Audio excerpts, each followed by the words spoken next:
ഒരു സങ്കടകരമായ വാർത്ത കൂടി വരുന്നുണ്ട്. മലപ്പുറത്ത് നിന്നാണ്. മലപ്പുറത്തെ ഷോക്കേറ്റ് 18കാരൻ മരിച്ചു. അച്ഛനമ്പലം സ്വദേശിയായ അബ്ദുൽ വദൂത്താണ് മരിച്ചത്. വേങ്ങര വെട്ടുതോട് തോട്ടിൽ കുളിക്കാനിറങ്ങിയപ്പോഴായിരുന്നു അപകടം. ശാന്തകുമാർ വെള്ളാലത്തുണ്ട് വിവരങ്ങളുമായി. ശാന്തകുമാർ, ദുഃഖകരമായ സംഭവമാണ്, പറയാം വിവരങ്ങൾ. ഇത് ഇന്ന് ഉച്ചയോടുകൂടിയാണ് സംഭവം ഉണ്ടാവുന്നത്. വേങ്ങര വെട്ടുതോട്ടിൽ ഈ തോട്ടിൽ കുളിക്കാൻ ഇറങ്ങിയതാണ് ഈ 18കാരൻ. അതിനിടയിലാണ് പൊട്ടി വീണ വൈദ്യുത ലൈനിൽ നിന്നാണ് ഷോക്കേറ്റത്. അത് പിന്നീടാണ് അറിയുകയും ചെയ്തിട്ടുള്ളത്.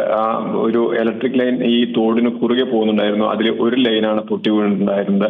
അതിൽ നിന്നാണ് ഷോക്ക് ഏൽക്കുകയും ചെയ്തിരുന്നത്. ഉടനെ തന്നെ നാട്ടുകാർ ചേർന്ന് തിരൂരങ്ങാടി ആശുപത്രിയിൽ എത്തിക്കാൻ ശ്രമിച്ചു. പക്ഷേ ആശുപത്രിയിൽ എത്തും മുമ്പ് തന്നെ മരണം സംഭവിക്കുകയായിരുന്നു. ശക്തമായ മഴ ഒന്ന് ഉച്ചവരെ ഉണ്ടായിരുന്നു. ആ മഴ സമയത്ത് തന്നെയായിരുന്നു ഈ 18കാരൻ കുളിക്കാനും പോയിരുന്നത്. എന്തായാലും മൃതദേഹം ഇപ്പോൾ തിരൂരങ്ങാടി താലൂക്ക് ആശുപത്രിയിലെ മോർച്ചറിയിലാണുള്ളത്. ശരി, ശാന്തകുമാർ വെള്ളാലത്താണ് വിവരങ്ങൾ നൽകിയത്.